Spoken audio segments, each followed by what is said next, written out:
Welcome to Relaxia Tanzania. Je, siku ya kupaka relaxer, yani siku ambao unapaka dawa, okay? Je, ni maji yawe kwenye temperature gani ambao unatakiwa utumie kwenye kuoshea nywele? Okay? Je, ni maji ya baridi au ni maji ya vuguvugu? Kati ya hayo, je, ni yapi ambayo yanafaa kutumika siku ya kupaka relaxer? Professionally, maji ya vuguvugu ndio huwa yanatumika kwa ajili ya kuoshea nywele siku ya kupaka relaxer, kwa sababu maji ya vuguvugu yanasaidia kuilainisha ile dawa, na kwamba kusiwa na dawa yoyote ikiwa imebaki kwenye ngozi yako, yani isibaki kwenye nywele yako au kwenye ngozi yako, iweze kujitoa vizuri kuliko ungekuwa unatumia maji ya baridi.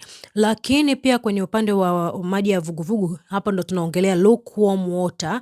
Lukewarm manake sio ya baridi na wala sio ya moto, yanakuwa lukewarm, yanakuwa ni mazuri kama unakuwa hauna burning sensation, yani hauna burns kwenye ngozi yako.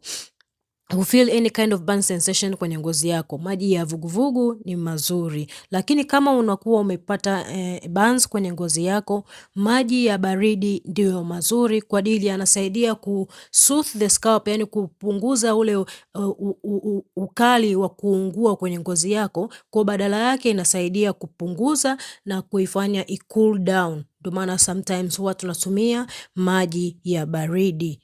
Yes, yasiwe baridi sana kama yale baridi ambayo yaliyopo kwenye freezer au kwenye fridge, hapana. Yanakuwa tu yale ya baridi, the normal temperature, maji ya kawaida tu yale, ndio tunasema hapa ndio ya baridi kwenye upande wa Kiswahili. Cool water yani, okay? Yako cool. Nikisema burns namaanisha kuungua, yani namaanisha kwamba vidonda vile vilivyotokana na kuungua na dawa. Nikisema cool water namaanisha maji ya bombani yenye temperature ya kawaida.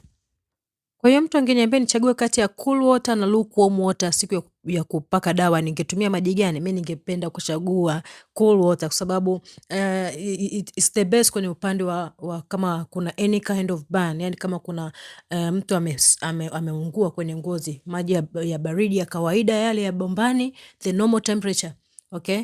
Yale ndo yanakuwa the best katika kumosha siku ambayo amepaka dawa. Lakini kama ngozi yako haina any kind of burns, natumia tu warm water. Itatoa impurities zote, itatoa mafuta, okay? Kwenye upande wa cool water sio kwamba itatoa mafuta, but it will take a bit of time. Na pia kwa kuwa neutralizing shampoo na yenyewe ni gelatin shampoo au unakuta ni clarifying, pia huwa inasaidia kutoa ule uchafu vizuri. Asanteni, karibuni sana Relaxia Tanzania, karibuni sana Relaxia Beauty Salon. Tupo Kongowe Kibaha Pwani. Naitwa Lilian Macha.